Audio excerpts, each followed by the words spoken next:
안녕하십니까, 김성구입니다.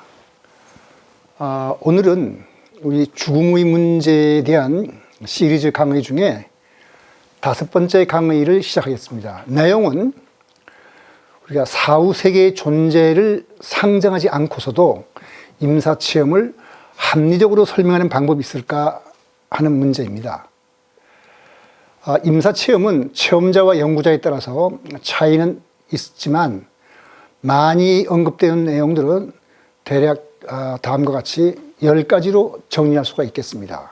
첫 번째가 의식이나 주의력이 임사체험에서는 평소보다 더 분명하고 강해진다고 합니다. 장소나 사람에 따라서 조금씩 달라지긴 하는데, 적게는 9%의 사람들, 또 많게는 한 23% 정도가 부정적인 감정을 갖는다고 하거든요. 부정적인 감정이라는 것은 기분이 나쁘거나 슬프거나 공포스럽거나 이런 걸 감정을 말하는 건데, 대부분의 사람들은, 그러니까 많으면 90% 이상, 적어도 75% 이상의 사람들이 행복감을 느낀다든지 하는 긍정적인 감정을 갖는다고 합니다. 그 다음에 한 가지가 빼놓을 수 없는 것이 유체이탈을 통해서 자기가 죽었다는 사실을 지각한다고 합니다. 그 다음에 많은 사람들이 공통적으로 임사체험을 할 때는 어떤 터널이나 다리를 통과한다고 그러고, 또 밝은 빛과 어떤 교신도 하게 되고 종교적인 성인을 만나기도 한다고 합니다. 그 다음에 황홀하고 아름다운 색깔을 관찰하거나 사람에 따라서는 천상의 사후 세계를 관찰하는 사람도 있다고 합니다. 그리고 또 많은 경우 죽은 친척이나 모르던 친척이나 또 어떤 사람을 만난다 그러고, 그 다음에 한 가지 굉장히 특징이 있는 것이 자신의 생을 주마등처럼 회고를 한다고 합니다. 그리고 어떤 사람들은 사실은 우리가 분리되어 있는 사람처럼 느끼지만 마음으로 통해 가지고 하나로 연결됐다는 것을 깨닫기도 한다고 합니다.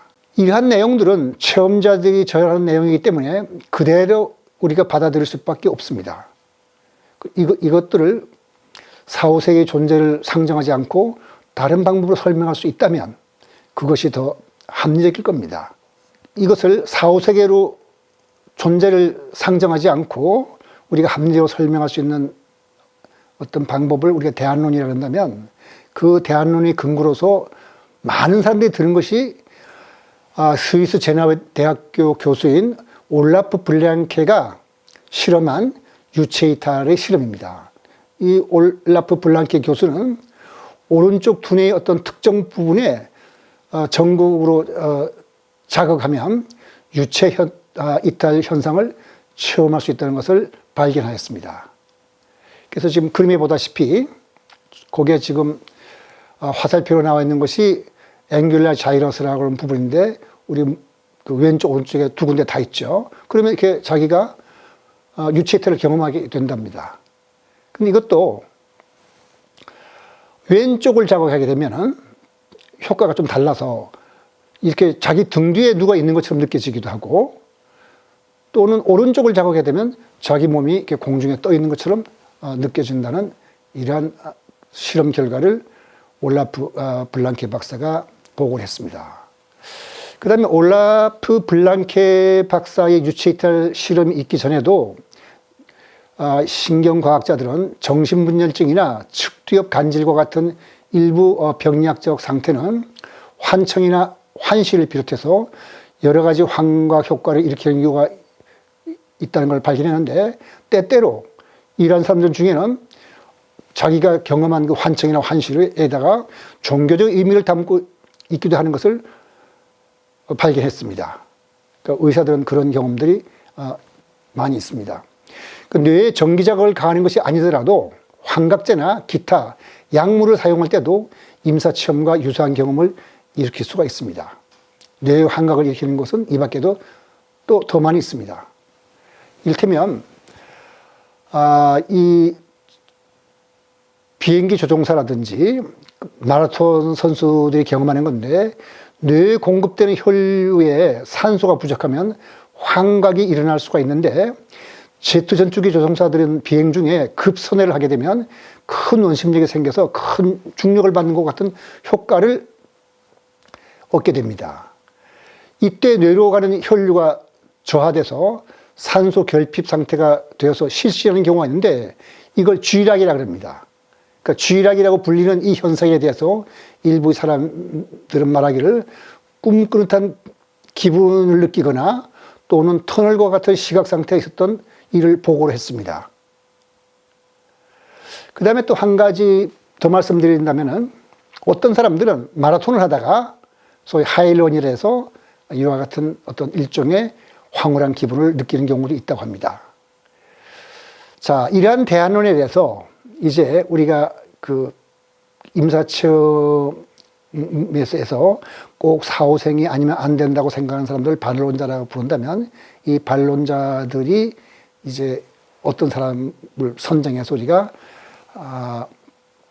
이 대안론에 대해서 비교를 해봐야 할 텐데, 자, 이제 우리가 임사체험에 대해서 어떤 함정적인 설명과 이해를 위해서 대안론을 살펴볼 것입니다.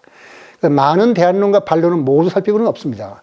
누가 무슨 주장을 하는지 그 선정해서 살펴볼 것인지 선종 기준을 정해야 할 것인데, 대안론은 누가 제시했던 큰 문제가 되지 않습니다. 왜냐하면 대안론이 많긴 하지만 대체로 몇 가지 범주로 정할 수 있기 때문에 그 범주를 살펴보면 될 것이고, 그리고 미디어에서 많이 다루는 대안론을 빠뜨리지 않으면 충분할 것입니다. 그러나 사후세계의 존재를 인정하고 대안론에 대해서 반론을 제기하는 사람의 경우는 사정이 다릅니다. 그러니까 수많은 임사체험자들이 있고 이들의 주장을 옹호하는 사람들이 많이 있지만 이들의 주장을 액면 그대로 받아들이고 그 사람들의 주장을 대안론에 대한 반론으로 소개하는 것은 어렵겠습니다. 그래서 반론을 할 때는 그 반론의 선정 기준을 세워야 할 텐데, 이 강의에서는 그 선정 기준을 두 가지로 잡았습니다.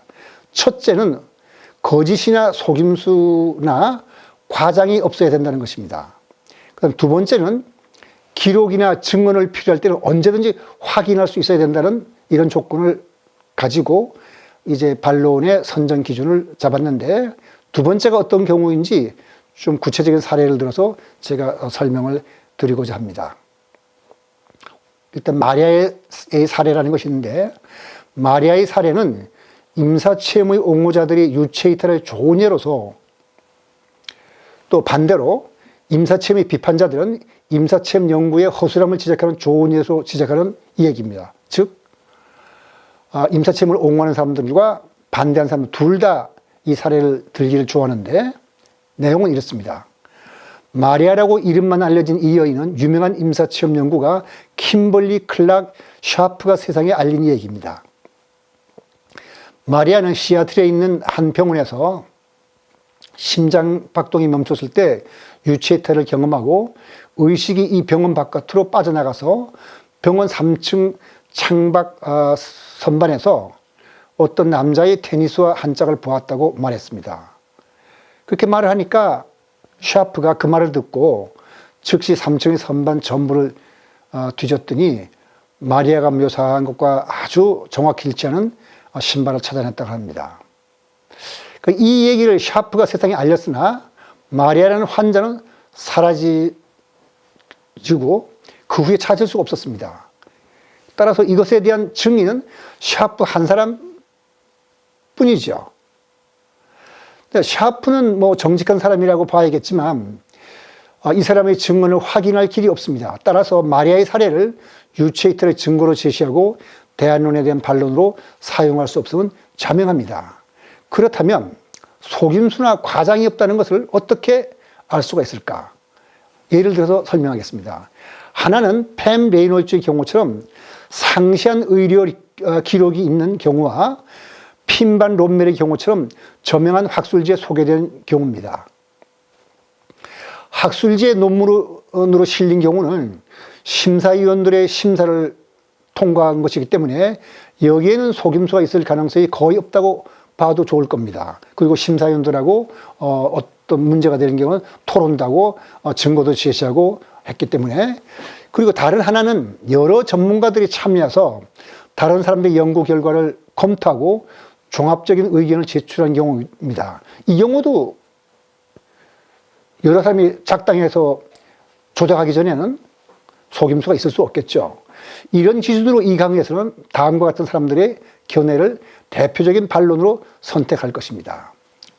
한 사람은 첫째가 마이클 세이범인데, 이 사람은 심장병 전문의여서 팸 레이놀즈의 상세한 의료 기록을 검토하였고, 저명한 학술지 미국 의학협회지에서 정신과 의사 블레처와 임사체험의 실제성에 대해서 공개적으로 논쟁했습니다.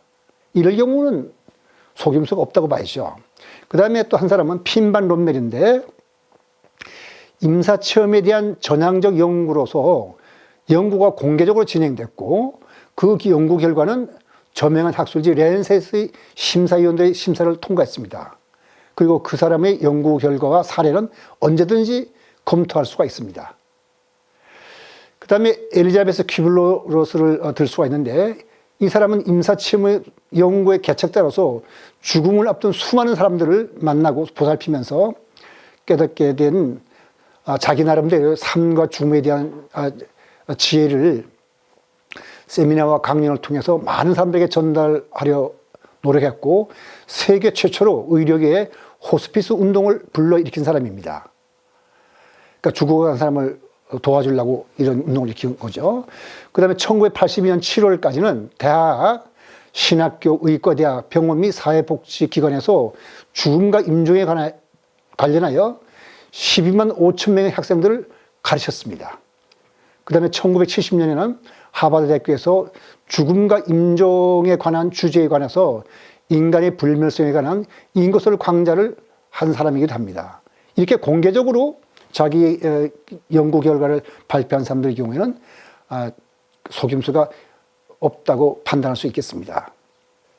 한 사람 더 말씀드리겠으면 제프리 롱 박사인데, 1984년 미국의 의학협회 저널에서 정신과 의사 리처드 블레처 박사와 심장병 전문의 마이클 세이범이 임사체험에 관해서 논쟁하는 논문을 읽고 호기심이 있어서 자기도 임사체험을 연구하다가 1998년에는 임사체험연구재단을 설립해서 세계 각지로부터 1,300여 명의 임사체험자들이 체험을 수집하고 그 내용을 검토하고 분석했습니다. 그리고 연구조사는 공개적입니다. 자, 이제 대안론과 반론에 살펴볼 텐데, 뇌에 자극을 주거나 이상이 있을 때 유체이탈과 영적 체험을 비롯하여 임사체험과 유사한 체험을 하는 것이 확인된 이상, 합리주의와 경험주의를 함께 내세우는 과거의 풍토에서는 임사체험자들이 말하는 체험 내용을 두뇌의 이상 상태나 어떤 심리적 요인에서 오는 것이라고 보는 견해가 우세하기 마련입니다. 그래서 이 사람들의 견해를 대안론이라고 부른다면 크게 세 가지로 분리할 수 있는데, 하나는 심리적 요인에서 어떤 그런 체험을 하는 것이고, 또 다른 하나는 두뇌의 작용에 의해서 어떤 그런 환각이나 우리 꿈을 꾸듯이 그러한 환각 작용을 경험한다는 것이고, 다른 하나는 마취중 각성이라고 부를 수가 있습니다. 그래서 심리적 요인에 대해서 한번 살펴보기로 하겠습니다.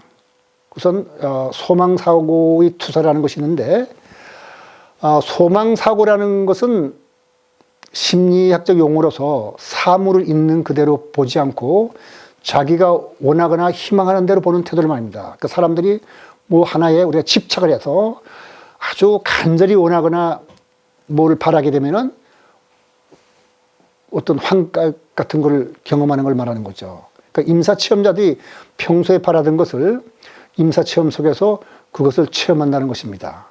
그러니까 뭘 간절히 바라는 것을, 그러니까 사랑하는 이를 만난다거나 행복감을 느끼거나 장애인이 온전한 신체를 갖는 것 등입니다. 그렇겠죠. 장애인이라면 온전한 신체를 가질 테고, 사랑하는 이가 세상에 사라져 없을 때 간절하게 바란다면은 이 임사체험 속에서 그런 사람을 만난다거나 하는 것 등이 바로 이 소망사고의 한 좋은 예가 되겠습니다. 그래서 여기에 대해서 반론을 우리가 한번 살펴보도록 하겠습니다. 엘리자베스 큐블로스가 그 사후생이라는 책에서 제가 그 여러분들이 한번 흥미있는 사람이 조사해보라는 뜻에서 거기 페이지가 있었습니다. 24페이지. 그래서 근데 이 페이지가 보니까 초판과 개정판이 조금 달라서 제가 쓴 건 개정판인데 24페이지 보면 이런 말입니다. 나는 시각장애인들을 대상으로 과학적인 연구를 했다. 적어도 지난 10년 동안 빚을 전혀 지각해 본 적이 없는 시각장애인들만을 포함하는 조건이었다고 합니다. 그래서 시각장애인들이 사람들이 입은 옷의 색깔, 디자인, 세밀한 모양 등은 물론 자신들을 소생시킨 사람이 누구인지 또 병실에 가장 먼저 들어온 사람이 누구인지를 말할 수 있었다고 합니다. 이것은 이제 소망사고에 대한 반론이 되는 건데 시각장애인은 눈을 뜨고 싶다는 소망이 있어서 임사체험에서 눈을 뜨는 체험을 할 수 있다는 것이 바로 소망사고의 투사를 주장하는 사람의 생각인데 그러나 그들이 임사체험에서 실제로 사물을 정확히 본다면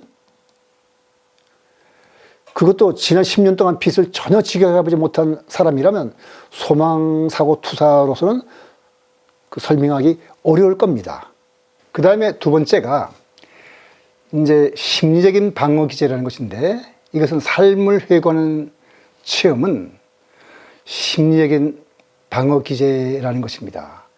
그 무슨 뜻이냐면은 삶을 회고하는 체험은 생명이 위험한 순간에 나타나는 심리적인 방어 기제로 설명할 수 있다는 것인데 이거 방어 기제는 이전의 즐거운 기억들로 퇴행하는 것을 포함합니다. 뭐냐면 지금 내가 죽어가니까 내 마음속에서 나한테 거짓으로 이제 내가 즐겁고 행복하고 즐거운 것을 생각하게 체험하게 만들어서 내가 위험에서부터 벗어난다고 생각하게 만드는 거죠. 여기에 대한 반론으로는 오랫동안 임사체험 사례를 연구한 제프리 롱 박사의 의견을 들어보는 것이 좋겠습니다. 제프리 롱 박사는 그의 책 죽음 그 후란 책 135페이지에서 다음과 같은 반론합니다. 설명은 그럴듯해 보여도 임사체험에서 즐겁지 않은 기억들을 만나는 것을 고려하면 그렇게 볼 수는 없다. 예를 들면 죽어가는 사람이 자기가 지금 굉장히 바람직하지 않은 상황으로 떨어지니까 그것을 거짓으로 하더라도 좋은 상태에 있는 것처럼 이제 생각하게 만드는 건데 그렇지 않다는 거죠. 그래서 만일 삶을 회고하는 체험이 일종의 심리적 도피라면 즐겁지 않은 내용이 등장할 이유가 없다. 특히 전신 마취 중에는 임사 체험자들이 아무것도 지각할 수 없고 준비 없이 거의 즉각적으로 무시 상태에 이른다. 따라서 심리적으로 아무런 준비가 없는 상태에서 심리적 방어 기제가 작동할 틈이 없다. 더구나 심리적 방어 기제로는 장님이 유체 이탈을 통해 주변 상황을 정확하게 묘사하는 것을 설명할 수는 없다. 이건 제가 그 제프리 롱 박사가 쓴 책을 나온 내용을 그대로 읽어드리는 겁니다. 그 다음에 하나가 이제 마취중 각성입니다. 그러니까 심리적 요인은 그 두 가지로서 그냥 검토해 보는 걸 끝내기로 하고 이제 마취중 각성인데 마취중 각성은 팸 레이놀즈의 경우에도 비판론자들이 제기한 것입니다. 실제로 임상적으로 일어난 일이기 때문에 임사체험을 합리적으로 설명하는 사람들 입장에서 보면 상당히 좋은 대안론이라고 생각할 수 있을 겁니다. 이 대안론에 대해서도 제프리 롱 박사의 강력한 반론이 있습니다. 이것도 그대로 제가 읽어보겠습니다. 죽음 그 후 138페이지인데 이런 주장은 마취제가 다량 사용된 상태에서 일어난 임사체험을 무시하는 논리다. 그러니까 마취제가 다량으로 사용될 경우에는 그 마취중의 각성이 일어나기 어렵다는 뜻이죠. 또 수술 중에 깨어난 환자들의 임상 데이터를 무시한 논리다. 대개 환자 1000명당 1명에서 3명이 마취중 각성을 체험하는데 다량으로 그 마취제를 사용했을 때는 그렇지도 않다는 거죠. 그러니까 마취중 각성은 임사체험과는 전혀 다르다. 마취중 각성을 경험한 사람들은 그 순간을 대단히 불쾌할 뿐만 아니라 끔찍하도록 고통스럽게 기억한다. 이걸 제가 그대로 읽어드린 겁니다. 그런데 처음에 제가 말씀드린 바와 같이 임사체험한 사람들은 적어도 그 75%에서 90%가 즐겁고 행복한 느낌을 느낀다고 합니다. 그렇다면 이 마취중각성으로서는 그런 체험을 설명할 수가 없다는 제프리 롱 박사의 반론이 그럴듯하게 들립니다. 그럼 계속해서 이제 제가 읽어 드릴 텐데, 시각적인 경험이 대부분인 것과 달리 마취중각성에서는 시각은 거의 없고 일부 청각적인 체험이 있을 뿐 거의 촉각, 즉 극심한 통증에 국한된다. 이것도 제프리 롱 박사 의사로서 자기의 임상 체험에 대해서 이런 말을 주장하는 겁니다. 그러니까 전신 마취 중에 일어난 임사 체험에 대해서는 완전한 의식이 육체적인 몸과 떨어져서 존재할 수 있다는 것 말고는 달리 설명할 길이 없다. 적어도 자기가 그동안에 1,300명에 해당하는 임사체험자들의 임사체험 기록과 다른 것들을 조사해 본 바로는 이게 사후생을 상정하지 않고서는 어떻게 설명할 길이 없다. 이게 제프리 롱 박사의 생각입니다. 그 다음에 이제 대안론의 세 번째 작용은 두뇌 작용인데, 임사체험은 두뇌가 만들어내는 어떤 것으로서 두뇌의 작용에서 임사체험을 이해한다는 것이 이 사람들의 생각입니다. 여기에도 10가지 이상의 여러 가지 설이 있는데 대표적인 것만 몇 개 살펴보겠습니다. 첫째, 유체이탈인데, 앞서 올라프 블랑키 박사가 두뇌에 전기 자극을 가하면 유체이탈을 경험할 수 있다고 했는데, 여기에 대한 보다 상세한 설명을 한번 들어보고 또 이 설명에 대해서 우리가 반론을 한번 살펴보기로 하겠습니다. 올라프 블랑키 박사는 간질 발작으로 고생하던 43세의 여성을 수술한 동안 뇌의 특정 부위에 전기 자극을 가했더니 이 환자는 자신을 위에서 보았지만 몸통 아랫부분과 다리만 보았다고 합니다. 또 두뇌를 자극하는 부위를 바꿔서 다른 부위를 자극했더니 다리가 짧아지는 느낌이 들기도 하고 다리가 또 자기 얼굴을 향해 날아오는 느낌이 들기도 했다고 합니다. 또 다른 부위를 자극했더니 침대 위 2m 정도 천정과 가까운 위치로 가볍게 떠오르는 느낌이 들었고, 그래서 과학자들이 전기 자극을 여러 가지 조절해 봤더니 환자가 몇 미터까지 떠오르는 느낌을 조절할 수도 있습니다. 그러니까 두뇌 자극으로서 여러 가지 유체이탈 경험을 하게 만든 거죠. 여기에 대한 반론은 이렇습니다. 임사체험 중에 일어나는 유체이탈에서는 몸을 부분적으로만 보고 환각적인 현상들로 나타나는 이런 식의 경험이 보고된 적이 없다고 합니다. 임사체험자는 장애인이라 할지라도 완벽한 몸을 갖는 것을 체험한다고 합니다. 그래서 제가 해설을 여기서 해서 이제 제 나름대로 해볼 텐데, 마이클 세이봄, 엘리자베스 키블러-로스, 핀반 롬멜 등의 연구 보고를 검토해보면 임사체험자들은 유체이탈을 통해 건강한 사람이 사물을 보듯이 주변의 상황을 정확히 묘사하고 때로는 먼 곳에서 일어난 일을 알아내기도 합니다. 반면에 인위적으로 일으킨 유체이탈에서는 환자가 몸이 분리됐다는 느낌을 느낄 뿐 자신이 다리에 대한 느낌조차 부분적으로만 보았고 다리가 자기를 향해 날아오는 것 같은 환각이 일어났습니다. 그러니까 상황에 대한 묘사가 정확하지 못하고 전혀 다릅니다. 따라서 인위적으로 일으킨 유체이탈로서는 임사체험을 설명하지 못한다는 것이 이 반론자들의 주장입니다. 그 다음에 하나가 이제 산소 부족에 대한 환각인데, 그 쥐락에서 알 수 있듯이 뇌에 산소 공급이 부족하면 사람이 환각을 경험할 수 있습니다.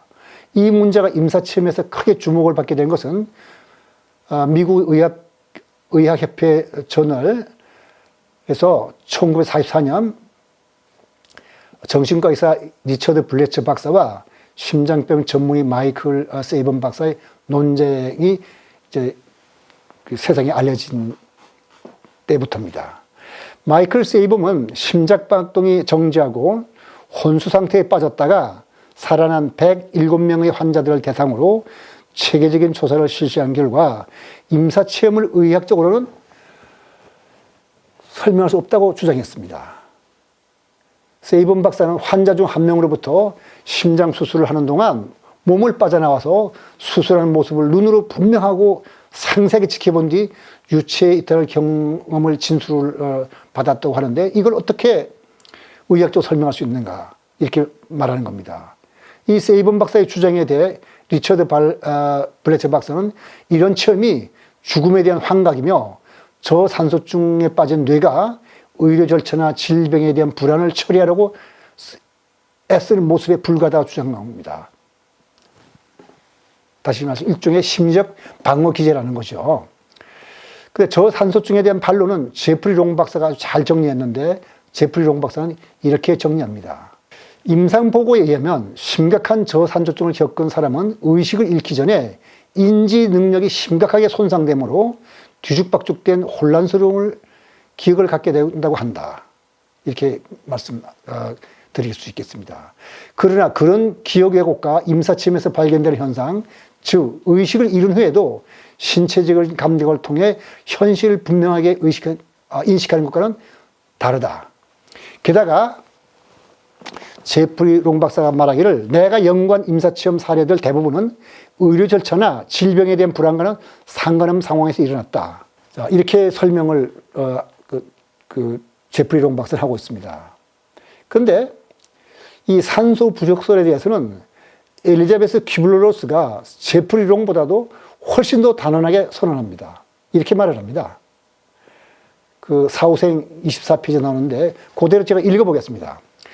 유체이탈을 체험하고 되돌아온 시각장애인들은 당신에게 자신이 가지고 있던 보석이 어떤 색깔을 띤 어떤 보석인지 자세하게 말할 수 있다. 그러나 그 결과에 대해 미심쩍한다면 다른 회의론자처럼 유체이탈 경험이 산소 결핍의 결과라고 말할 것이다. 나는 이제 그들이 하는 주장에 대해서 더 이상 상관없지 않다. 다른 사람들을 확신시키려고 할 필요는 없다. 그들도 죽을 때 그 사실을 알게 될 테니까. 이와 같이 엘리자베스 큐블러-로스는 이 두뇌를 떠나서 활동하는 의식의 존재를 자기의 체험과 경험을 통해서 이제 확신을 하고 이런 말을 하는 겁니다. 그 다음에 이제 렘 수면 침입설에 있는데, 렘이란 말은 Rapid Eye Movement에서 잘다가 꿈을 꿀 때 눈이 빨리 움직이는 때의 꿈을 말하는 건데, 미국 켄터키 대학교 신경과 교수인 켈빈 닐슨은 수련의 시절부터 환자가 임사체험을 말하는 걸 듣고 흥미를 느끼고 또 다른 존경할 만한 의사들이 그런 체험을 흔히 접한다는 것도 알았습니다.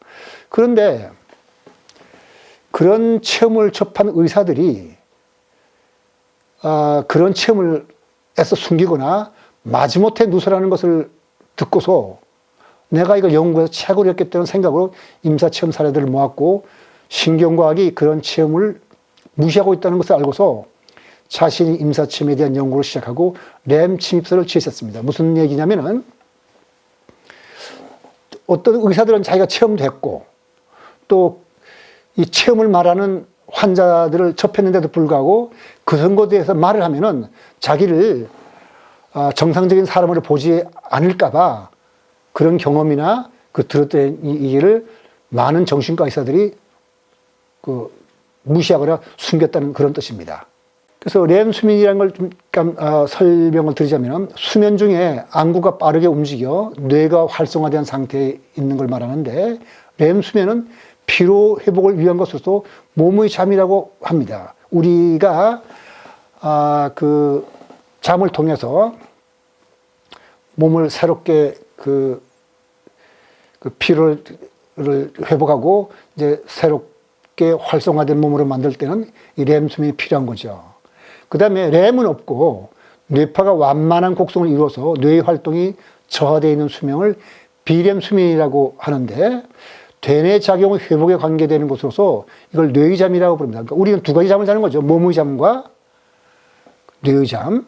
뇌의 활동만 놓고 보면 렘 수면과 깨어있음을 구별할 수 없을 정도로 렘 수면에서는 뇌가 굉장히 활발하게 활동을 합니다. 그다음 렘 침입이라는 건 뭐냐면은 일상을 깨어있는 상태에서 렘 수면의 특징이 불쑥 나타나는 현상을 말하는데 렘 침입이 일어나면 의식이 각성과 수면의 중간 상태가 되어 이때 많은 사람들은 꿈을 꾼다고 합니다. 그러니까 렘 침입으로 통해서 그 케빈 닐슨이 주장하는 이론이 이렇습니다. 뇌가 사망의 위기에 처하겠을 때 렘 침입이라는 수면 장애가 일어나게 되고, 이 상태에서 여러 가지 비정상적인 체험을 하는 것이 임사체험이라는 것이 이 케빈 닐슨이 주장하는 렘 침입설입니다. 그러니까 케빈 닐슨이 조사한 사람들의 다수는 깨어있는 상태와 수면 상태 사이의 이행기에 자신이 일시적으로 마비된 것을 자각하거나 시각적이거나 혹은 청각적 환각을 경험한 적이 있었다고 합니다. 대략 전체 인구의 4분의 1이 렘 침입을 경험한다고 합니다. 이 사실은 렘 수면과 깨어있는 상태 사이의 전환을 통제하는 어떤 뇌 메커니즘이 임사체험을 한 사람들의 경우에는 뭔가 보통 사람과는 다르다는 것을 의미한다고 보고, 이 케빈 닐슨이 렘 침입설을 주장한 겁니다. 이제 렘 침입설에 대해서 우리가 한 반론을 살펴보도록 하겠습니다. 반론은 렘 수면 침입으로 일어나는 현상은 공포체험이 주를 이루고 터널 체험이나 전생애를 조망하는 것 등 임사체험이 모든 요소를 볼 수는 없다고 합니다. 그러니까 임사체험의 특징 중에서 중요한 것 중 하나가 자기가 살아온 생애 전체를 조망하는 것인데, 그게 렘 수면에서는 일어나지 않는다는 거죠. 더구나 렘 침입이 일어날 수 없는 조건을 만들 수 있는데, 그 조건에서도 임사체험은 일어난다고 합니다. 그 다음에 태어나면서부터 시각장애인인 사람들의 경우에 임사체험과 전신마취에 일어나는 임사체험도 렘 수면 침입으로는 설명하지 못한다는 것이 이 반론자들의 얘기입니다. 자, 뿐만 아니라 원래 렘 수면 침입이 임사체험을 일으켰다는 것인지, 아니면 임사체험이 렘 수면 침입을 일으켰다는 것인지, 그것도 불분명하기 때문에 여기에 대한 인과관계가 명확하지 않은 것도 이 이론의 문제점 하나라고 이 반론자들은 지적하고 있습니다. 자, 이렇다면 우리가 이제 왜냐하면 임사체험에 대해서 사후생을 주장하는 옹호자들과 그 비판자들이 둘 다 전문가들이기 때문에 어느 쪽이 옳다는 것을 판단하는 것은 우리 자신이 판단해야 됩니다. 그래서 이제 지금까지 우리가 임사체험의 대안론으로 모두 6가지를 살펴봤는데, 대안론은 반론에 대해서 적절한 대답을 잘 못한다고 판단할 수 있겠습니다. 실제로 비판론자들이 제시하는 이론은 두뇌의 작용에 관한 이론만 하더라도 10가지가 넘고, 약물 사용 등을 비롯하여 다른 것 이론까지 합치면 20가지도 넘습니다. 대안론이 20가지가 넘는다는 것은 뭘 뜻하는 건지 우리가 생각해 봐야 될 것입니다. 이들 20가지가 넘는 대안론 중 어떤 한 가지 대안론만을 놓고 본다면 다른 비판자들이 보기에 그것은 대안론으로서 타당하지 않다는 뜻일 겁니다. 그래서 그 대안론에 대해서 찬성하지 않는 다른 비판자들이 다른 이론을 만들고, 또 그 이론도 마음에 안 드니까 또 다른 사람들이 다른 대안론을 만들고, 모든 대안론들에 대한 지지자들이 숫자가 똑같은 건 아니지만 평균을 내보면은 우리가 만약 20가지를 한다면 한 가지 대안론에 대해서 지지하는 사람들이 5% 정도밖에 안 된다는 얘기죠. 또 새로운 이론을 냈는데 그것도 타당하지 않고, 그러니까 또 다른 대안론을 내는 것이라고 우리가 판단할 수밖에 없습니다. 그러니까 대안론이 많다는 것은 비판자들이 보기에도 그럴듯한 대안론이 없다는 것을 뜻한다고 우리는 판단하는 것이 아마 함정일 겁니다. 그러니까 적절한 대안론이 없는데도 불구하고 왜 그러면 주류 신경과학계는 임사체험자들이 말하는 두뇌를 떠나 활동하는 의식을 인정하지 않는 것일까를 우리가 생각해 봐야 될 텐데, 그것은 바로 마이클 세이번 박사가 지적한 대로 두뇌 상태가 바로 심적 상태라는 과학적 믿음 때문입니다. 이 믿음으로서 신경과학이 훌륭한 일을 많이 한 것은 사실입니다. 그렇지만 그 믿음은 어떤 적절한 범위 내에서만 통하는 것이지 결코 절대적 진리라고는 할 수 없을 것입니다. 오늘 강의 여기서 마치도록 하겠습니다.